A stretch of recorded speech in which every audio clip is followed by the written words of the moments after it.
vous êtes bien dans l'Afterlap, le podcast du sport auto, présenté par votre serviteur, Laurent-Frédéric Bollet. Ravi de vous retrouver, épisode 112 aujourd'hui, un numéro spécial en mode All-Star. Allez, All-Star Game, avec une belle brochette qui est réunie autour de moi. Et comme c'est la saison des fêtes, on voulait marquer un petit peu le coup, conclure cette année 2021 avec vraiment un petit événement. Et que ce soit en audio sur toutes les plateformes de podcast usuelles ou en vidéo sur la chaîne YouTube l'Afterlap, eh bien vous constatez que je ne suis pas seul et que j'ai l'honneur d'être rejoint pour ce numéro spécial donc par mes 4 consultants de l'Afterlap, mes 4 amis qui me suivent dans cette aventure depuis bien longtemps déjà et qui donc sont réunis pour l'occasion pour ce numéro spécial. Donc je les en remercie beaucoup et je vais vous les présenter si tant est que vous ne les connaissiez pas, façon un petit peu grosse tête, si vous voyez ce que je veux dire. Alors, il nous vient d'un pays qui a l'habitude de perdre en football. Il est le compatriote malheureux de Thierry Neuville et d'Eden Hazard. Il est le roi de YouTube qui se cache derrière le pseudo de Maxou le pilote, comme c'est charmant. Et puis, c'est un collectionneur un peu compulsif de petites voitures. Oui, il a beaucoup de défauts, mais il a la qualité d'être un fidèle de l'Afterlap et de notre émission Green White Checkered. Maxime Potard. Salut Maxime. Salut LFB, bonjour, bonsoir les amis, ravi de faire partie de ce All-Star comme tu l'as dit. On est entouré ici que de personnes formidables, donc très heureux de conclure cette saison et d'être pour la première fois d'ailleurs dans un des épisodes de l'Afterlap avec tout le monde, donc hâte que le spectacle commence. Merci pour cette humble présentation. Je ne suis pas qu'un gamer dans le fond de sa chambre non plus, mais voilà, ça fait plaisir de partager cette soirée avec vous. Et tu n'es donc pas seul, Maxime. Tu vas être rejoint par l'homme qui tutoie Mario Andretti. En tout cas, en lui disant « you ». La meilleure plume du site de la CO, du WEC, de l'ELMS, des 24 heures du Mans réunis. Oui. Le spécialiste, mais oui, ça vous le savez pas, mais un spécialiste de jazz et de rock. Ah oui, il connaît tout sur tout. La voix emblématique d'Enghien-les-Bains. Bon, ça c'est une private joke, mais il voit de quoi je parle. Jean-Philippe Doré, mon consultant endurance. Salut Jean-Philippe. Salut LFB, salut à tous les amis consultants. Ravi de vous voir tous pour la première fois pour ce All-Star. D'ailleurs, All-Star, c'est un terme qu'on emploie en jazz pour qualifier les groupes de musiciens XXXL et en rock, on appelle ça un super groupe. Donc, c'est suivant vos préférences musicales, chers amis. Ouais, c'est intéressant à savoir. Bon, moi, en musique, je suis nul. Donc, déjà, le problème est réglé. Je joue d'aucun instrument. Donc... si. Bon. Alors, bon, il n'y a pas les applaudissements, mais vous avez compris que ça devrait être tout comme, et c'est tout comme. Vous êtes rejoints, messieurs, par mon expert WRC, celui qui revient du Grand Bornand, où il est allé voir quelques biathlètes. D'ailleurs, c'était une ambiance géniale. Alors ça, je le dis sincèrement, parce que j'ai regardé ça, c'était fabuleux. L'homme qui murmurait à l'oreille d'Andreas Mikkelsen. À chaque fois, je le charrie pour ça, mais c'est vrai que c'est un ami d'Andreas Mikkelsen, donc c'est pas donné à tout le monde. C'est aussi le roi des petites voitures, mais à la différence de Maxime, lui, parfois, il les fabrique et il les expose. Et ça, je peux vous dire, c'est une vraie passion. Bref, c'est une sommité dans l'Afterlap. C'est monsieur Guillaume Didit Lafay. Salut Guillaume. Salut LFB, salut à tous, Jean-Philippe, Maxime, Tristan, ravi de faire partie de cette team All-Star, comme tu le dis. Et puis juste avant le All-Star Game du championnat de France de basket ce soir, écoute, je suis ravi de faire partie de cette avant-game du sport auto. Voilà. C'est exactement le cas, mon cher Guillaume. Alors, la petite référence, vous avez compris, comme Guillaume Lafay, il dit it. Hein, vous avez compris en anglais le jeu de mots. Bon, bref, mais je suis entouré d'intelligence supérieure, donc vous aviez tous compris. Parfait. Et donc, je terminerai par, effectivement, le pilote encore en activité. Donc, on termine par la référence de l'endurance. Ça rime, quelqu'un qui est monté sur le podium des 24 heures du Mans. Mais oui, mesdames et messieurs, au classement général, je précise. Quelqu'un qui ne tremble pas au Mont-Tremblant. Ben oui, j'étais obligé de la faire en vertu de sa pole position en Chamcar en 2007 au Canada, donc sur ce circuit de Mont-Tremblant qu'on n'a pas oublié. L'empereur de Macao. Et je ne fais pas là référence à cet album de Bob Moran, dessiné génialement par William Vance, un des plus grands dessinateurs de bande dessinée, fin de la parenthèse, mais bien par rapport à sa victoire dans les rues de Macao en Formule 3 en 2002. Mesdames et messieurs, sous vos applaudissements, Tristan Gomandis. Salut Tristan. Salut à tous, merci pour cette présentation, c'est sympa. Ça oui. rappelle effectivement les grosses têtes.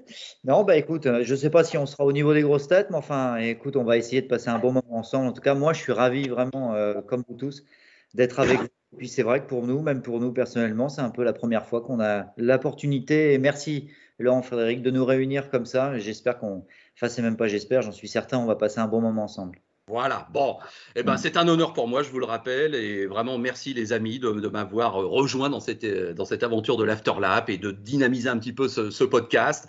J'ai l'impression, moi, d'être un petit peu de nouveau un rédacteur en chef avec mes amis et mes consultants, et toutes les semaines, on s'est retrouvés avec plaisir pour débriefer l'actualité. Il faut avouer que cette année, en 2021, on a été gâtés, hein, il s'est passé plein de choses. Alors, on va justement refaire un petit peu le feuilletage de l'année. Je vous propose 3 grands thèmes, évidemment, compte tenu de vos personnalités. Ça va être F1 d'abord, ça va être WRC ensuite, et ça va être endurance. Et vous allez chacun, à tour de rôle, nous dire ce que vous avez envie de nous dire pour cette fin d'année 2021. Et après, on fera chacun un top, un flop et un vœu pour 2022 pour conclure. Alors, on va commencer par la F1, évidemment, et c'est Tristan qui va commencer. Tristan, on a fait un épisode assez mémorable au lendemain d'Abu Dhabi, dans le sens que, évidemment, il s'était passé tellement de choses et c'était déjà une déflagration qui enflammait la planète entière. Nous sommes, au moment de cet enregistrement, 3 semaines après les événements d'Abu Dhabi. Est-ce que ton point de vue a changé ? Est-ce que 3 semaines après, tu as envie de nous dire des choses que sur le moment, tu ne nous as pas forcément dites ou que tu n'avais pas forcément assimilées ou qu'on n'avait pas encore complètement analysé ? Toi, comme moi d'ailleurs, hein, parce que moi, on m'a critiqué parce que j'ai trop défendu peut-être le côté spectacle au détriment du règlement. Voilà, donc tout est sur la table, soyons honnêtes. Est-ce que tu as un état d'esprit un petit peu différent depuis 3 semaines ? Non, pas tellement. Alors, c'est vrai que je pense qu'avec le temps, il faut prendre un peu de recul par rapport à ce qu'on a vécu et on l'a vécu à chaud et c'est ça qui est fabuleux aussi. Mais il faut savoir prendre un peu de recul. Je pense que je vais simplement confirmer ce qu'on s'est dit un peu tout au long de l'année et qui s'est confirmé à la fin. C'est que je pense qu'on a vécu une saison absolument exceptionnelle. Comme rarement on a vu, je pense, dans l'histoire de la F1. Évidemment, on fait une analyse précise lorsqu'on sort d'un Grand Prix, mais si on prend encore une fois un peu de recul, on s'aperçoit de toute façon, et ça confirme qu'on a eu un combat de titans et d'un niveau absolument exceptionnel. Exceptionnel à bien des niveaux, exceptionnel parce que c'était pas 2 équipiers qui se sont battus toute l'année, mais c'était bien 2 pilotes qui ont été dans 2 équipes différentes, 2 constructeurs différents. C'est une chose qui est quand même très rare. Et c'est suffisamment rare déjà pour le souligner. Généralement, c'est quand même 2 équipiers qui finissent par se tirer la bourre parce qu'ils sont à armes égales. Il y a eu non seulement une guerre psychologique sportive entre 2 pilotes, mais une guerre psychologique et sportive entre 2 constructeurs. Donc ça, c'est quand même déjà assez rare. Et puis Lewis Hamilton et Verstappen, qui se sont l'un et l'autre poussés dans leur dernier retranchement. Donc ça a été, je pense que eux-mêmes ont dépassé ce qu'ils pensaient être capables d'aller chercher naturellement. Ils ont été vraiment, et on a pu le voir finalement avec les équipiers.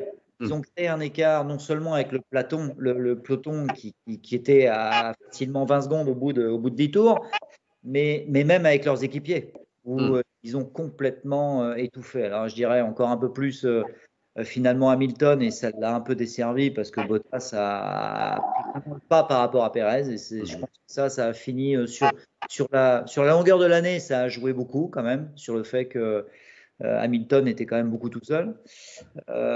Mais ce qu'il faut retenir au-delà du dernier tour, du Grand Prix, du 22e Grand Prix, non, c'est quand même que de toute façon, Verstappen le méritait 1 million de fois, les 2 le méritaient, et que je pense que Verstappen, ça va le booster. Donc lui, il va forcément repartir avec une confiance qui va être décuplée. Lorsqu'on a gagné son premier titre, ça change tout dans la tête.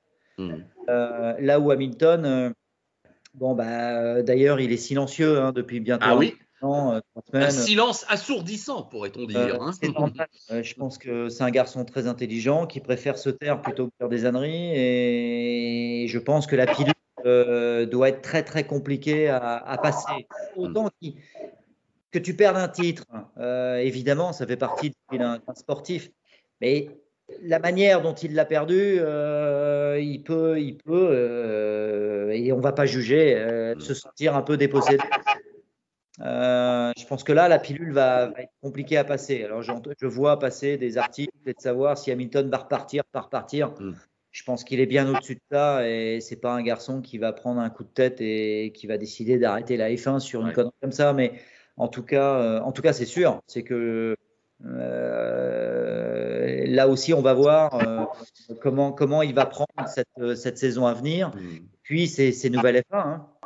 Donc, si j'ai quelque chose à dire, vraiment, à tous les niveaux, je confirme ce qu'on a dit toute l'année, c'est qu'on a vécu une année exceptionnelle et plus le temps va passer, plus on s'apercevra du caractère exceptionnel de la saison F1 qu'on vient de vivre. Ouais.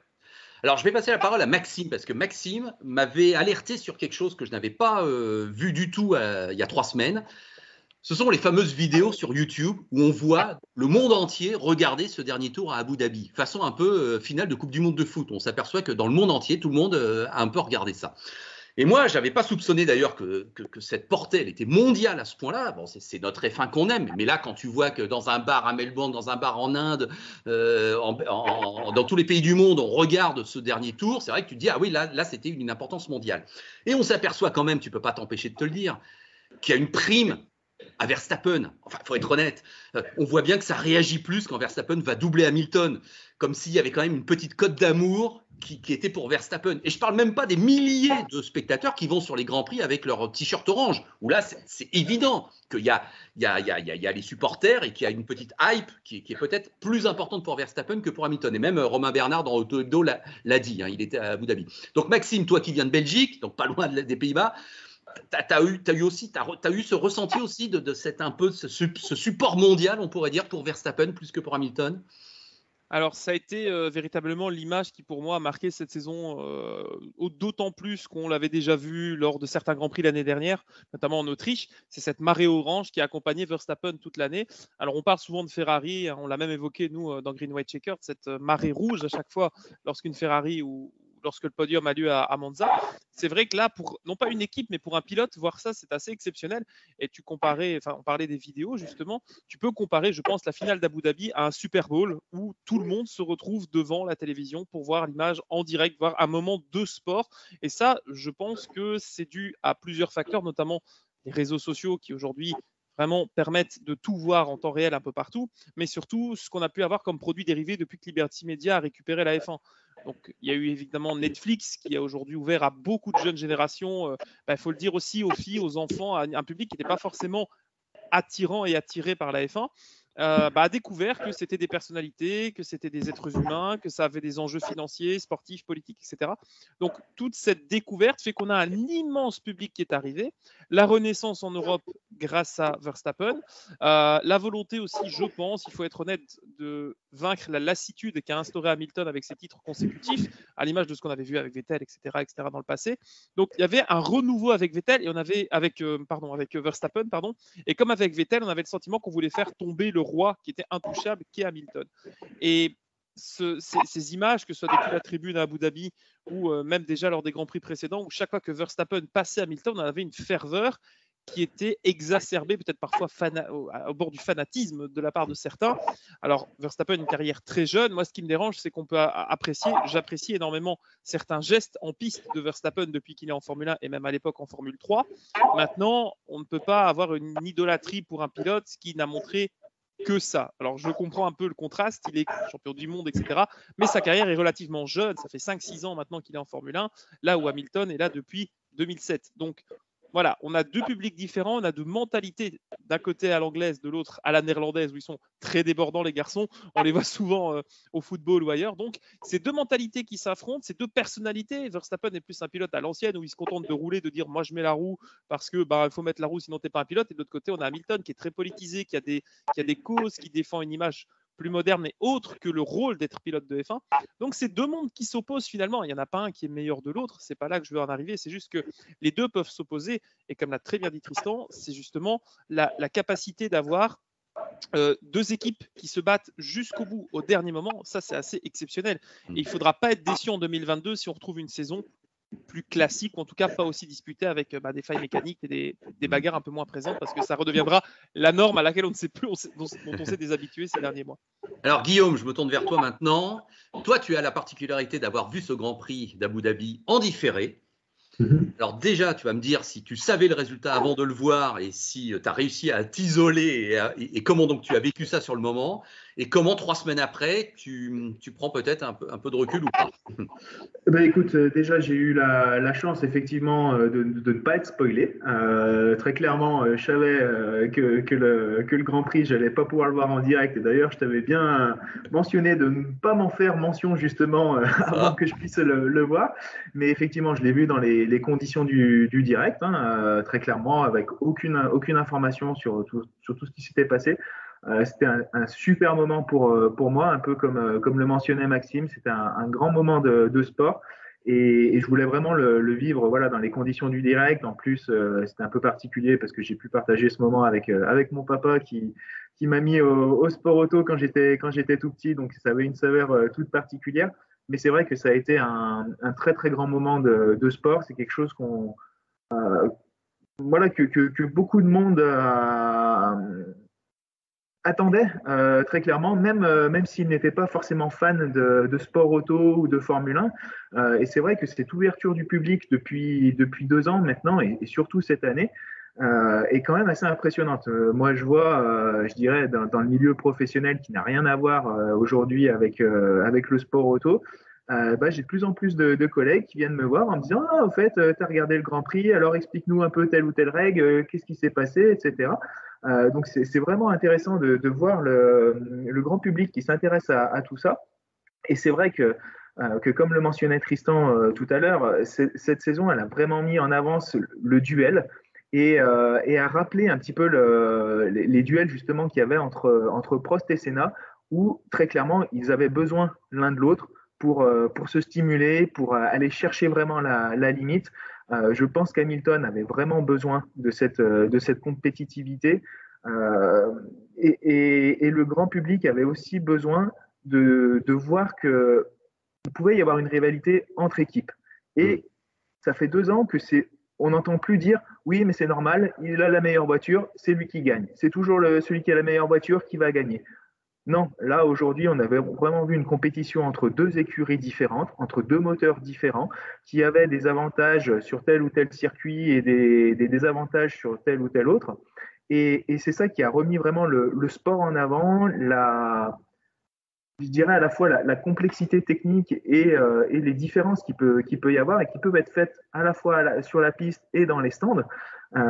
Et c'est tout ce melting pot un peu d'aspects techniques et humains qui ont fait que ça a été une très très grande saison et je pense effectivement que on commence à prendre un petit peu de recul depuis 3 semaines, à se rendre compte qu'effectivement tout le monde a dit beaucoup de choses avec forcément un a priori et une appointance pour tel ou tel pilote, mais qu'au final de toute façon il n'y avait pas de bonne décision.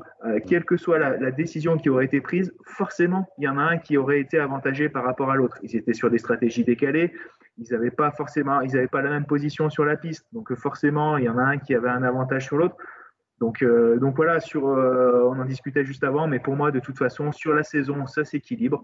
Il y a Hamilton qui a été avantagé par des voitures de sécurité sur d'autres Grands Prix, mais on ne reviendra pas sur Silverstone ou est-ce que voilà, c'est normal que Verstappen ait été éjecté comme ça. Enfin, il y a eu des faits pendant toute la saison qui ont fait monter la sauce et on est arrivé jusqu'à l'apothéose du dernier Grand Prix avec 2 pilotes au top à égalité et voilà, tout simplement, ça a été un régal cette année et j'espère que l'année prochaine, en tout cas, on aura une belle bagarre peut-être avec d'autres équipes encore et ce que j'espère surtout, c'est qu'on ne va pas avoir une saison à la Brown GP où malheureusement il y aurait une trouvaille technique qui ferait qu'il y ait une seule écurie qui soit vraiment au-dessus des autres.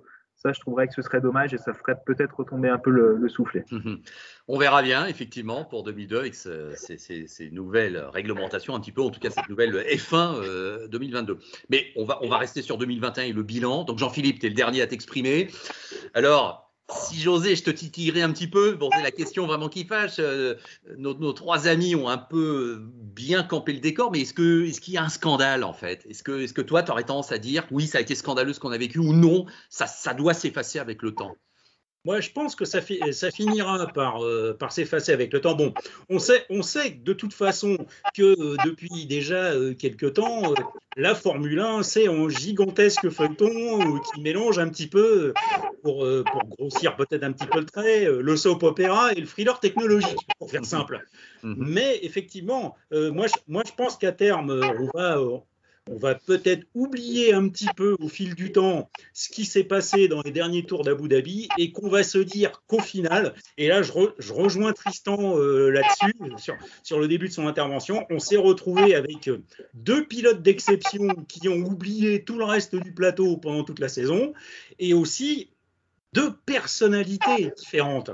Puisque bon, on parlait tout à l'heure justement de le côté un peu racer pur et dur, pilote à l'ancienne de Max Verstappen, qui ne se mêle pas de certains à côté politiques et sociétaux qui sont un petit peu devenus les chevaux de bataille de Lewis Hamilton depuis l'affaire George Floyd l'année dernière, pour faire simple. Mais c'est aussi ce qui a fait le succès, le nouveau succès de la Formule 1. Effectivement, bon, ce sont aussi chacun de leur côté des personnalités qui sont peut-être un petit peu, entre guillemets, clivantes pour les fans. Et c'est ce qui a aussi fait le sel de cette saison auprès des fans et aussi pour l'élargissement du public de la Formule 1. Parce que Maxime parlait tout à l'heure de la vague orange, mais finalement, la vague orange, elle ne s'est pas circonscrite aux Pays-Bas, à l'Autriche et à la Belgique. Maintenant, la marée orange, elle est partout, finalement. On voit des drapeaux orange. Elle était à Abu Dhabi. Les circuits. Je pense que ça va continuer à se développer en 2022 parce qu'effectivement, bon, ça a boosté la confiance de Max Verstappen d'être champion du monde, mais ce qu'il a sans doute boosté encore plus, ce qui va le booster encore plus, c'est d'avoir battu Lewis Hamilton quelque part. Ouais, effectivement. Un petit peu comme Fernando Alonso face à Michael Schumacher en 2005 et surtout en 2006, c'est-à-dire l'année où ils ont véritablement été opposés finalement. Parce que c'est vrai qu'effectivement, bon, on ne le redira jamais assez. Pour moi, 2021, c'est peut-être la première grande saison de Formule 1 de l'histoire de la discipline au XXIe siècle finalement. Mais pour en revenir à Abu Dhabi, je me dis que peut-être que Michael Masi aurait dû autoriser les voitures à se dédoubler au moment où il l'a interdit finalement. Parce que finalement, ça aurait permis de libérer les voitures à 2 tours de l'arrivée au lieu d'un seul. Et qui sait ce qui se serait passé en 2 tours. Remarque, quand on voit la fin du dernier tour, et quand on voit l'avantage que Max Verstappen avait pris dans le 3e secteur, on se dit que Lewis Hamilton aurait peut-être eu du mal à le rattraper, même au DRS, s'il y avait eu un tour supplémentaire. Mais... Oui. Non, mais tu as raison, Jean-Philippe, on ne saura jamais. Pour conclure sur la F1, Tristan, tu avais exprimé l'idée un peu à vif il y a 3 semaines qu'il aurait peut-être fallu mettre une virtual safety car. Ça aurait peut-être été la décision la plus honnête. Pour moi, 3 semaines après, il n'y a pas de doute. Pour moi, je pense vraiment que le virtual safety car, même si évidemment ça pourrait être discutable parce que c'est pas comme en France, que c'est pas 80 km/h, que on peut dire c'est un peu chaud. Ouais, mais franchement, les circonstances pouvaient tout à fait s'y prêter et il y avait tout à fait moyen de le mettre, ce virtual safety car, et de ne pas et du coup de ne pas faire intervenir une décision de la direction de course en plein milieu d'un combat de très très haut niveau et qu'allait être le juge de paix dans les 3 derniers tours. Je pense que le virtual safety car était pour moi la seule solution qui était valable aussi bien en termes de sécurité que sportivement et qui aurait été tout à fait accepté par tout le monde. Personne n'aurait pu. Là, Masi aurait très bien pu dire mec, vous vouliez quoi? Que je mette le safety car, que je tue la course, que je pas. Et je pense qu'il n'y a pas un team ni un pilote qui aurait dit c'est un fou, faut le virer, faut machin. Bon. Je pense que la bonne solution elle était là. Après, on ne refait pas l'histoire. Comme ça, c'est comme ça. Et encore une fois, on l'avait dit, Laurent Frédéric, avant le dernier Grand Prix, quoi qu'il se passe. Et ça ne pouvait pas se terminer normalement, Ouais. vive la saison qu'on venait de passer. Donc, jusqu'au dernier moment, il fallait qu'il nous tombe un truc sur le coin du nez. Mais il n'empêche que, avant le dernier Grand Prix, on se l'était dit.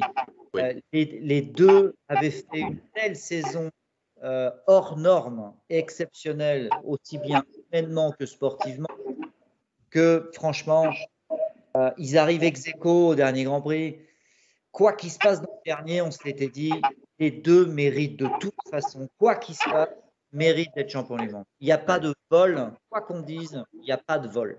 Bah ouais. Non, mais et tu avais d'autant plus raison que tu avais aussi dit, et là, je fais un compliment à vous tous, mes chers consultants, vous êtes toujours pertinents, vous avez toujours des bonnes remarques, vous sentez bien les choses. Tristan l'avait dit plusieurs fois. De toute façon, ils seront sur des stratégies opposées. Quand l'un fera ça, l'autre fera ça, l'équipe fera ça. On avait vu déjà une répétition d'Abu Dhabi à Austin. On avait eu un superbe combat qui était vraiment sur deux niveaux de stratégie différentes. Et là, Abu Dhabi, bah oui, ils n'étaient pas sur la même stratégie. Donc effectivement, à la fin, ça ne pouvait pas forcément être normal. Ça allait forcément tomber d'un côté ou de l'autre de la balance. Et c'est tombé du côté de Verstappen. Et c'est vrai qu'on ne peut pas s'empêcher de penser qu'il y a une sorte de story là qui s'est écrite et qui, dans l'histoire, fait qu'effectivement le roi est tombé et que le jeune prétendant a réussi à terrasser le roi. Et effectivement, c'est sûr que pour le storytelling, c'est peut-être un petit peu mieux. Bon, voilà, histoire de conclure sur cette idée, sur la Formule 1, on va enchaîner par le WRC parce qu'une des conséquences d'Abu Dhabi, mon cher Tristan, bah, c'est que Lewis Hamilton reste à 7 couronnes et pas 8, ce qui fait que au niveau mondial et FIA sur 4 roues, les deux plus titrés dans l'histoire restent Sébastien Loeb et Sébastien Ogier, lequel Sébastien Ogier a obtenu en 2021 sa 8e couronne en WRC. Mine de rien, effectivement, Guillaume, toi qui es notre expert donc rallye, bah, ça les place sur un piédestal, mais au niveau mondial, nos deux Sébastien, et notamment donc Ogier qui a enchaîné cette année. Ah, Et ben voilà. Elle est belle. Voilà. En miniature, effectivement, la voiture du 8e titre du couple Ogier-Ingrassia, qui, comme tu viens de le dire, a marqué encore un peu plus de son empreinte le monde du rallye, du WRC. Après la paire Loeb-Elena, on a eu la chance en tant que Français d'avoir cette hégémonie pendant quelques années d'Ogier et de Elena, donc d'Ogier et Ingrassia, pardon. Et donc effectivement encore une magnifique saison qui a été ponctuée de batailles vraiment magnifiques avec les nouveaux venus que sont les Rovanperä, les Tanak et autres Neuville qui ont un peu plus d'expérience dans la discipline, mais ça a encore été une très très belle saison. Ponctué de haut et de bas également pour tous les pilotes et notamment pour Ogier et Ingrassia. Mais ça a quand même été sacrément intéressant à suivre sur tous les pays qui ont pu être visités par les voitures de rallye. Voilà, bon, nous, on a eu un gros coup de cœur, toi et moi, pour le Safari, forcément, ça c'était évident. La Croatie, moi j'ai bien aimé. Estonie, Ypres, tout ça, maintenant, ça fait un peu partie du paysage, on s'y fait. Le dernier, la Monza, bien évidemment, bon, c'est un peu spécial, mais ça fait 2 ans de suite, on s'y est fait. Et puis l'Arctique, toi, je sais que tu as bien aimé l'Arctique, Guillaume. Oui, déjà pour commencer l'année, effectivement, l'Arctic Rally a été tout simplement magnifique avec ses paysages enneigés, les forêts, les spéciales de nuit, des vitesses folles atteintes entre les murs de neige. Ça rappelait clairement les anciens rallyes de Suède qu'il pouvait y avoir il y a 10-15 ans. Et c'est ce qu'on veut voir en termes de rallye sur neige.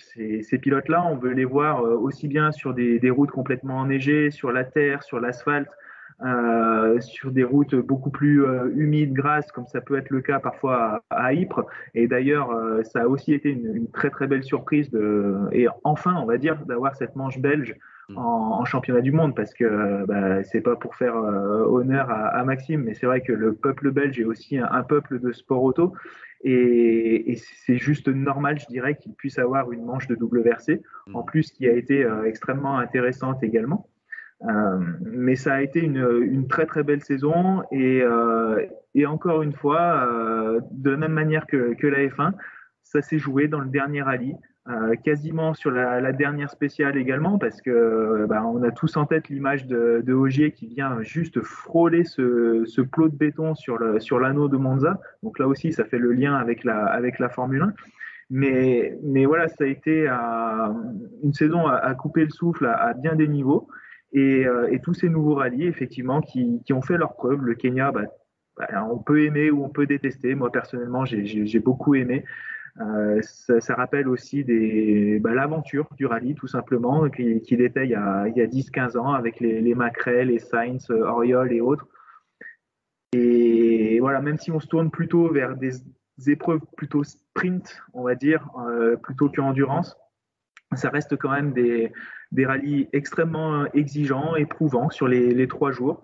Et en tout cas, tous les équipages qui ont pu montrer leur niveau cette année, je leur tire mon chapeau parce qu'ils ont eu des performances qui ont été remarquables tout au long de la saison et dans toutes les disciplines, parce qu'on cite Ogier et Ingracia. Il ne faut pas oublier également Johan Rossel, qui est champion du monde en WRC3. Donc, je dirais, voilà, on va faire un autre petit cocorico, mais ça fait un champion du monde français en plus.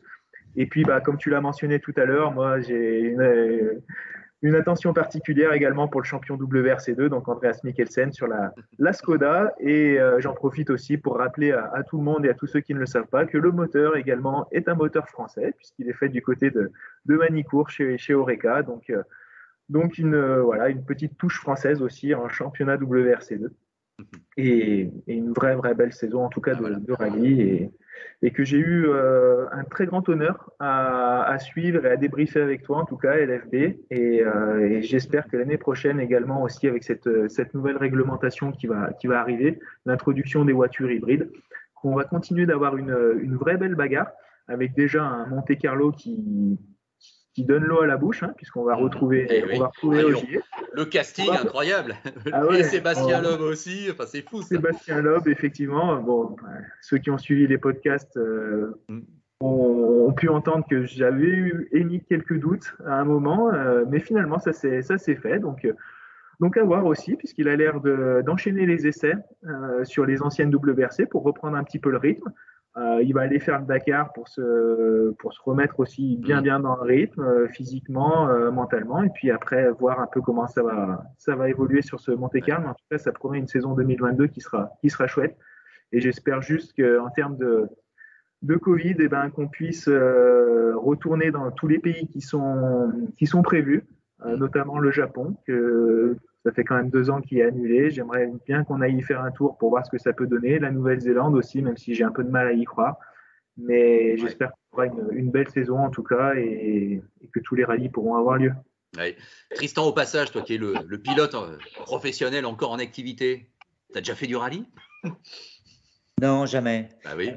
J'ai souvent eu des équipiers qui en faisaient, ou en tout cas des camarades qui m'expliquaient vraiment dans le détail le futur en termes de pilote. Alors j'avais Jonathan Hirschi qui a fait pas mal de courses en rallye. Il n'y a pas besoin de gagner un rallye pour vraiment connaître le rallye, mais il se débrouillait très bien.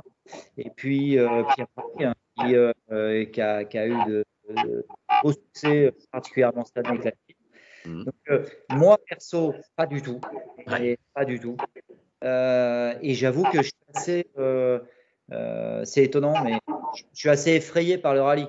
Autant je le vois volontiers, je le regarde, je l'imagine, mais me retrouver dans une bagnole à 200 entre les arbres, moi, les mecs, je trouve qu'ils sont barbus. Ouais, carrément. Alors, aussi bien Sébastien Loeb qui, en 24 heures du Mans, qui dit vous êtes fous, ça va trop vite, parce qu'on roulait à 350, et qu'il n'y a pas de réponse de lui dire tu peux pas dire ça, tu roules à 200 entre les arbres. Tu vois, autant nous, on peut se sortir à 350 dans une audière. On se dit on a quand même une grande chance de s'en sortir les 2 mains, pas bien. Entre les arbres, je suis pas sûr. D'ailleurs, t'as raison. C'est 2 mondes, je ne sais plus à qui je disais ça récemment, mais c'est 2 mondes qui se rencontrent jamais. C'est presque un petit peu dommage, mais après, bon, c'est vrai que les circuits, tout, voitures, tout est différent. Il faut quand même admettre on fait le même sport dans l'absolu. On a un vent et 3 pédales, le volant, et il y a tout qui travaille, mais les deux mondes ne croisent pas. Ouais. S'il y a volonté de l'un de l'autre d'aller dans l'autre, finalement, on peut faire 2 carrières, se connaître très bien et ne jamais se croiser. Donc non, je ne connais pas du tout le rallye. Bon, bah écoute, on te souhaite peut-être un jour de te lancer. Guillaume, oui, tu voulais rajouter? Ouais, et pourtant, c'est vrai que on peut que corroborer ce que dit Tristan, mais c'est vrai qu'il y a quand même, j'ai l'impression depuis quelques années, de plus en plus d'échanges un peu entre les disciplines, et je trouve que c'est super intéressant quand on voit un Romain Dumas ou un Stéphane Sarrazin, les performances qu'ils peuvent avoir à la fois en rallye et puis sur circuit. C'est les plus connus, mais il y a pas que. Hein. On se rappelle de Colin McRae il y a quelques temps aussi, qui avait tenté sa chance sur les 24 heures du Mans. Sébastien Loeb, bien évidemment, mais pas que. Il y a vraiment des parallèles qui sont en train de se tracer. Pierre Rague est effectivement en train aussi de faire une très très belle carrière en rallye. Et on a eu Nelson Panciatici aussi, qui s'y essayait sur une petite Twingo au Monte-Carlo notamment. Donc oui, c'est vrai que c'est des mondes qui sont différents, c'est des manières de travailler qui sont complètement différentes aussi, où on va un peu moins dans le détail, mais dans une performance plus globale, où on va essayer d'avoir un setup qui va être plus général, et c'est plus le pilote qui va faire vraiment la différence, on va dire, en termes de ressenti et de type de spécial ou de moments dans la spéciale dans lesquels ils vont pouvoir attaquer ou pas. Et ça, Ogier est juste un spécialiste là-dedans. Il sait exactement quand est-ce qu'il peut attaquer, quand est-ce qu'il faut qu'il lève le pied, comme le faisait Loeb à l'époque. Et ça, c'est vraiment intéressant, et ça peut être transposé à la fois sur le circuit, comme le circuit peut amener des données particulièrement intéressantes à des rallyman. Et je trouve que, par exemple, Ogier, qui souhaite se lancer en endurance aussi par la suite, ça peut être une très très belle reconversion, qui, je pense, en tout cas, est plus facile à faire dans ce sens, du rallye vers le circuit, que l'inverse, où effectivement, je pense que la partie crainte, peur, peut être un petit peu plus importante, même si on a vu quand même des énormes crashs ces derniers temps qui, bien heureusement, se sont bien finis. Et je dirais, on va croiser les doigts, mais en WRC, en tout cas, ça fait quelques temps qu'il n'y a pas eu de gros soucis en termes de santé. Personnellement, moi, à titre comme ça, là, qui me revient en mémoire, l'accident le plus terrible que j'ai vu ces dernières années, c'est Tanak qui plonge dans le lac au Mexique, si je ne m'abuse. Hein. Quand on y pense, là, on a failli voir un mort de fait, par une mort qu'on n'avait pas du tout prévue. Enfin, je dramatise peut-être un petit peu trop, mais il manquait pas grand-chose pour peut-être se noyer littéralement, non? T'as pas l'impression, Guillaume? Oui, je dirais oui et non. Au final, c'est vrai que les images sont impressionnantes, mais que dans les faits, l'eau, elle monte rapidement, mais ils avaient quand même le temps de sortir. Alors qu'un énorme crash, on repense tous à Hirvonen il y a une petite dizaine d'années, avec la Finlande qui s'envole, qui part en tonneau. Et je pense d'ailleurs que c'est un peu ce qui a sonné le glas de sa carrière, c'est que derrière, il n'a jamais pu forcément revenir avec la même envie que précédemment. Il y avait toujours cette petite crainte derrière.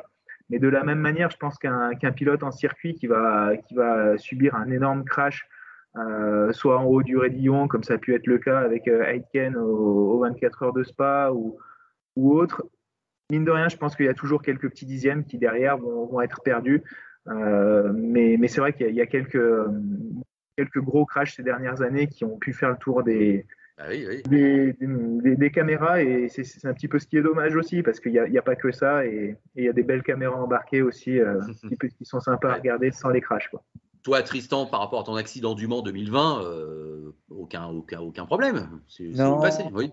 Non, parce que quand même, en circuit, alors après, il y a des circonstances. Déjà, finalement, les crashs les plus graves ne sont pas les plus impressionnants. Non, en 2020, non, c'est vrai que ça, je la perds à 320, mais enfin, on m'a aidé. Oui. Bon, tu sens que l'impact va être important. Tu sais qu'il y a le rail, il y a toute une sécurité. Tu es quand même dans une coque de survie.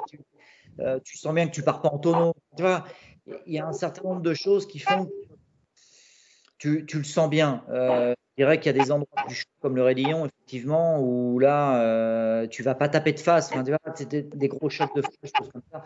Mais ça peut arriver quand même qu'il y a un moment donné, tu vois le choc de face arriver, tu peux avoir une peur arriver, tu peux avoir les pires craintes à un moment et voir la fin arriver. Voilà. Et tu peux l'imaginer quand l'impact, tu l'as en total. Mais non, de toute façon, je pense que vraiment, quand tu commences si ça t'a marqué, je pense qu'il faut arrêter. Si tu as peur du rail, c'est là que c'est lui qui t'attire. Et c'est quand tu regardes le rail que tu finis dedans. Donc, ça, c'est une vraie règle à Macao, par exemple. Si tu passes du temps à regarder le rail et à te dire « Oulala, je suis passé près, oulala, je suis passé près », jamais de la vie tu pourras être performant. Donc, il faut vraiment avoir cette capacité à te sortir. Et c'est d'ailleurs, moi qui connais pas rallye, je me permets de faire le parallèle et j'ai lu beaucoup d'articles depuis 1 an et demi, voire même 2 ans de Sébastien Ogier qui, je trouvais que des fois, il avait fait une grosse interview dans l'Auto Hebdo où il parlait de sa retraite, il parlait de sa motivation, et je trouvais l'article pas mal écrit, mais j'avais trouvé Ogier pas bon dans cet article parce que je trouvais qu'il parlait beaucoup de certains risques qu'il ne plus prendre et je trouvais que étant pilote constructeur, étant pilote d'usine, son interview était assez dépassée. Ah oui, d'accord. Je dis, tu n'as pas le droit de tenir un discours comme ça. Et c'est là où je l'ai trouvé particulièrement fort cette année, c'est qu'il n'a pas changé d'état d'esprit et que ça fait plusieurs années quand même, il est en train de réfléchir et tu sens qu'il n'a plus envie de prendre autant de risques. Ah oui. Et d'ailleurs, je pense que ce titre-là, c'est un titre qui rend hommage à son intelligence et pas forcément à sa rapidité, même si évidemment elle est là. Mais il a su depuis 2 ans, moi de l'extérieur, encore une fois, j'y connais rien, mais de l'extérieur, il a fait preuve d'une plus grande intelligence que les autres. Et je pense que la différence, il l'a fait sur l'intelligence et pas sur la vitesse. Ouais, ça, c'est intéressant.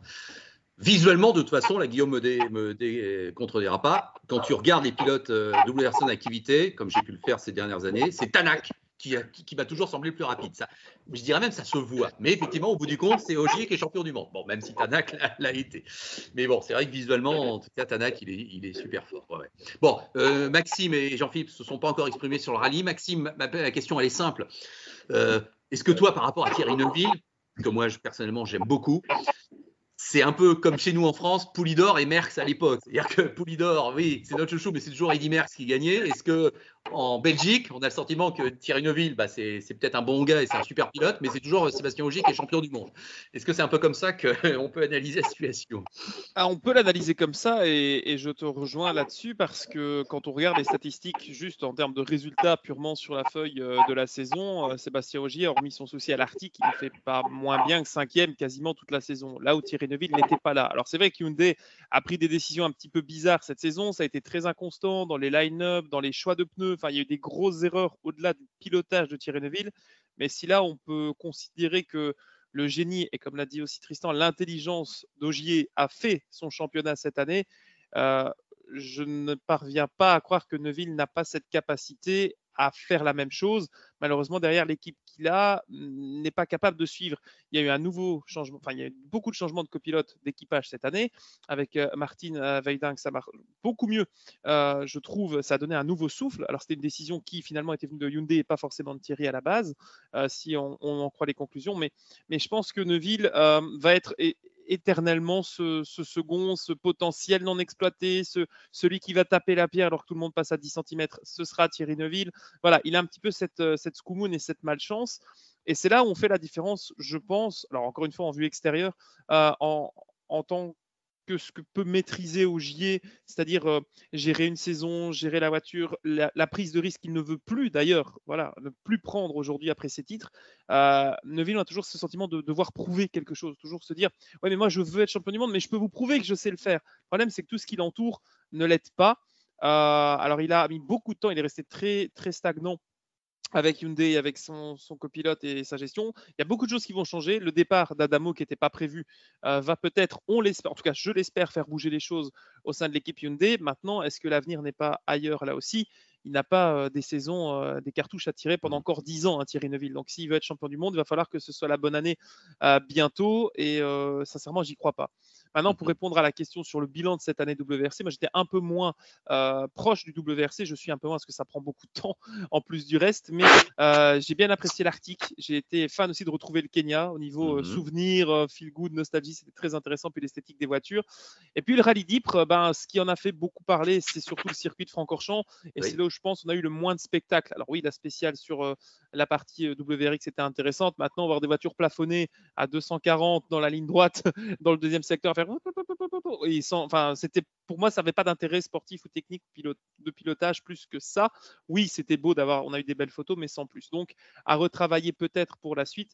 Maintenant, ce n'est pas avec les 2 succès sur asphalte qu'il y a une vie de cette année qui va pouvoir faire la différence, je pense, sur toute une saison l'année prochaine. Donc, voilà, j'ai un petit peu peur. J'ai peur également pour l'année prochaine, globalement, de ces voitures hybrides parce qu'on a un nouveau système de lumière, de LED qui va être installé lorsque la voiture n'est pas safe pour qu'on puisse la toucher et la déplacer. Oui. Quand on sait la proximité du public, parce que pour moi, les fans de rallye sont vraiment les plus proches, au plus près d'ailleurs des voitures, j'espère qu'on n'aura pas d'accident ou d'incompréhension ou de problème cette année. Je ne le souhaite pas vraiment, mais il y a un risque. Et on parlait, juste pour conclure, des gros crashs de ces derniers temps. Il y a quelques jours, Thierry Neuville a terminé lui aussi dans l'eau avec une Hyundai qui était totalement détruite. D'ailleurs, ils ont dû reconstruire sur une dizaine de jours un nouveau prototype 2022. Là aussi, c'était une grosse frayeur. Maintenant, voilà, je comprends le comparatif entre la piste avec le rail où on peut, entre guillemets, prévoir l'accident ou savoir à quoi s'attendre. Là où le rallye, quand on a vu des sorties de piste cette année particulièrement violentes, que ce soit pour Fourmeau ou d'autres, je comprends que c'est des malades, hein, clairement. J'ai toujours eu énormément de respect pour tous les pilotes de sport automobile au monde, mais depuis cette nouvelle réglementation avec les voitures depuis quelques années, on a vraiment le sentiment que ça peut pas passer. Parfois, c'est juste trop large. Donc, esthétiquement, c'est très beau. Voir la Finlande où ils sautent à des hauteurs exceptionnelles, c'est beau aussi. Ça va très vite, mais voilà, peut-être qu'il faudrait calmer le jeu. Et pas certain que les voitures de l'année prochaine aillent dans ce sens, malheureusement. Bon, ok Maxime. Alors Jean-Philippe, tu vas nous faire la transition avec l'endurance, mais tu vas partir évidemment de ce qu'on vient un peu déjà de développer. C'est pas une question facile, hein. Je m'en veux pas, mais qu'est-ce que ça peut donner Sébastien Ogier en endurance? Est-ce que tu arrives à te projeter? Est-ce que tu imagines déjà quelque chose? En tout cas, ce qu'on peut dire, c'est que les premiers retours du staff de Toyota suite à son essai à Bahreïn ont été excellents en termes d'implication, de préparation, d'assiduité. Enfin, on n'en attendait pas moins d'un octuple champion du monde que de se mettre aussi un petit peu en danger quelque part, mais que finalement, en termes de préparation, de professionnalisme, il n'a de leçons à recevoir de personne, donc je pense qu'il sera compétitif de toute façon. Donc, quitte à devenir, qui sait, le premier champion du monde des rallyes vainqueur au 24 heures du Mans, pourquoi pas finalement. Oui. Parce que comme le disait, ce serait une première. Tu te souviens, toi, comme moi, on en a déjà parlé, de Colin McRae, de Sébastien Loeb. Effectivement, ces tentatives de rallymen qui viennent au Mans, ça existe, c'est pas le premier. Et je pense aussi, pour remonter encore plus loin, à un autre pilote pour qui la frontière entre la route et la piste était encore plus floue, c'était Vic Elford. Ah oui, c'est vrai, tu as raison. Qui, en 1968, avait remporté à une semaine d'intervalle le rallye de Monte-Carlo et les 24 heures de Daytona, quand même. Oui, tout à fait. Donc, puis moi, l'époque Renault, quand Pironi Josso gagne, etc., on est bien d'accord qu'il y a Ragnotti et Freiklin même qui sont venus. Oui, hein, voilà. Donc, Jeannot Ragnotti qui est quand même parti en pole position des 24 heures en 80 aussi, avec Pescarolo. Ah oui, d'accord. Non, tu vois, comme quoi. Ah mais Jeannot, de toute façon, il était génial, hein, ça. Enfin, il est génial. Il est génial, il est toujours. Il est toujours. Je merci. Voilà, c'est ça. Alors Jean-Philippe, toi pour l'endurance, cette année forcément a été marquée par Le Mans qui a bien eu lieu. À peu près à la bonne date, on va dire ça, même si, à peu près, bon. À 2 mois près, oui. Oui, voilà, allez. Disons qu'on a gagné 1 mois par rapport à 2020, allez. C'est ça, allez, on va dire ça. Restons optimistes pour 2022. Voilà, c'est ça. Bon, moi j'ai tendance à trouver cette année un peu de transition parce qu'on sait tous que 2023, ça promet d'être un feu d'artifice et que jusque-là, on est dans un programme hypercar qui débute avec, oui, Toyota en usine un peu monstre à abattre et qui n'a pas été battu, effectivement, malgré des efforts valeureux d'Alpine et de Glickenhaus, dont je parlerai avec Guillaume dans quelques instants. Alors effectivement, on sait que on connaît la palissade préférée des 24 heures du Mans, tout peut arriver. On l'a encore vu dans le dernier tour cette année, mais c'était en LMP2, on en parlera aussi. Mais c'est vrai qu'effectivement, ce qui s'est passé en WEC cette année était finalement assez prévisible. Puisque il y avait une balance de performance entre les vrais hypercars, c'est-à-dire les Toyota et les Glickenhaus, et celle qui est devenue la LMP2, LMP1 qui est devenue hypercar, c'est-à-dire l'Alpine. Bon, Toyota a finalement été devant, c'est finalement pionnier de l'hypercar, donc on n'en attendait pas moins de toute façon. Si ça n'avait pas été le cas, ça aurait peut-être quand même été un petit peu inquiétant quand même moment, et que Alpine, on connaît Philippe Sinaud pour la solidité et la régularité. C'est pas Tristan qui va nous contredire là-dessus parce que je crois qu'il connaît un petit peu la maison. Donc on sait qu'Alpine c'est du solide. Ils ont quand même réussi à être là quand même avec une pole position. Ils ont quand même réussi à chatouiller un petit peu Toyota, notamment à Spa, parce qu'il y a quand même eu quelques erreurs du côté de Toyota qui ont fait que Alpine a quand même tiré son épingle du jeu du mieux qu'elle a pu avec les moyens et la voiture dont elle disposait. Donc je pense quand même que le bilan a quand même été positif aussi pour Alpine par rapport à ça. Quant à Glickenhaus, on va quand même parler un petit peu des 24 heures du Mans parce qu'il faut quand même dire que de la part de nombreux amis journalistes, on était loin de s'attendre à ce que les 5 hypercars soient aux 5 premières places à l'arrivée et surtout les Glickenhaus que certains imaginaient toutes les deux voler du stand fermé avant même que la nuit tombe. Oui, non, mais ça, c'est vrai, on l'avait dit. Alors, Guillaume a travaillé de l'intérieur pendant Le Mans chez Glickenhaus, on peut le révéler. Alors, moi, je suis quand même un peu partagé. Tout bien considéré, à la fin de l'année, avec ces mois de recul qu'on a maintenant, je suis un peu partagé sur l'aventure Glickenhaus. Oui, sur le moment, elle a représenté une bouffée d'air frais, elle a représenté un défi, elle a représenté une histoire à l'américaine, comme on les aime toujours. Bon, ok, il n'y a pas de problème. Mais voilà, le problème, c'est qu'une fois que Le Mans est passé, on les a plus revus globalement, les Glickenhaus. C'est vrai, quoi. Et puis bon, il y a même là, il y a eu des discussions récentes où on s'interroge un petit peu quand même, je pense, sur leur avenir. Bon, alors, est-ce que quand même le soufflet est retombé plus vite qu'on le voudrait? Et est-ce que je suis un peu trop méchant vis-à-vis de Glickenhaus? Ou est-ce qu'au contraire, il faut continuer à célébrer cette aventure qu'ils ont symbolisée? Je ne sais pas quoi en penser. Franchement, Guillaume, toi, quel est ton avis? Eh ben mon avis, c'est déjà que, un peu comme le disait Jean-Philippe, la première victoire de l'équipe, très clairement, ça a été d'être à l'arrivée. D'être à l'arrivée, en plus avec les deux voitures. Et je peux vous assurer que même en interne, même avec tous les espoirs qu'il pouvait fonder, en étant réaliste, il n'imaginait pas pouvoir avoir les deux voitures à l'arrivée des 24 heures, sans avoir connu de gros soucis majeurs, juste quelques erreurs un peu de débutants, du fait que les équipes doivent se roder parce que c'est des équipes qui sont complètement différentes entre la partie moteur, la partie châssis, les pneus et autres. Donc il faut vraiment que la mayonnaise arrive à prendre. Et le fait déjà d'avoir pu finir, c'était vraiment un exploit, on va dire, pour un petit constructeur. Et honnêtement, je pense que si Peugeot pouvait faire la même chose l'année prochaine, ils en seraient déjà les pas loin des plus heureux du monde. Et donc, en fait, c'est vrai que après la disparition un petit peu de l'équipe sur la fin de saison, il y a plusieurs facteurs. Alors, je ne suis pas non plus dans tous les petits papiers, mais certes, il y avait un impact un peu Covid aussi, les difficultés de déplacement, notamment des équipes américaines pour aller sur les Émirats et ce genre de choses. Il y a eu aussi une petite déception aussi en termes de balance de performance. Tu en as parlé tout à l'heure. c'est vrai que on a clairement vu de toute façon, et c'était un petit peu le but dès le départ, que les Toyota étaient quand même largement avantagés par rapport à la fois au Glickenhaus et à l'Alpine. Et voilà, Jim Glickenhaus, aussi riche soit-il et aussi motivé soit-il, c'est pas des budgets illimités non plus, c'est sur ses fonds propres et il n'avait pas forcément envie d'aller dépenser des 100 et des 1000 sur des courses sur lesquelles il n'avait aucune chance de gagner, très clairement. Et il voulait vraiment pouvoir se battre à armes égales parce qu'au contraire, de finir les 24 heures du Mans, je pense que ça a donné une vraie envie à tout le monde d'aller chercher maintenant la performance. Ils ont vu que ça pouvait durer, que ça pouvait finir une course, qu'il y avait une marge de progression qui était énorme au sein de l'équipe et puis même du roulement des pilotes, du développement de la voiture, de son exploitation.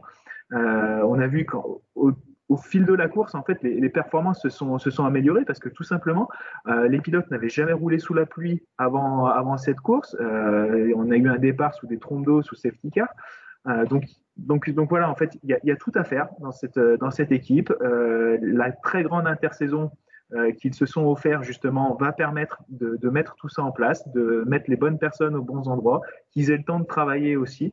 Et je pense que l'année prochaine, ça peut être une bonne surprise et un poil à gratter un petit peu dans la chaussure de Toyota si jamais il y a une balance de performance qui est un peu réétudiée et puis si jamais il arrive quoi que ce soit sur quelques courses, comme on a pu le voir, parce qu'au final, même si ça a paru être une grande parade pour Toyota, on sait que ça a été très très loin d'être facile pour eux et ils ne sont pas passés loin de la correctionnelle aussi à plusieurs reprises. Oui, notamment au Mans, on sait que ça a été finalement beaucoup plus difficile que ce qu'on a cru voir.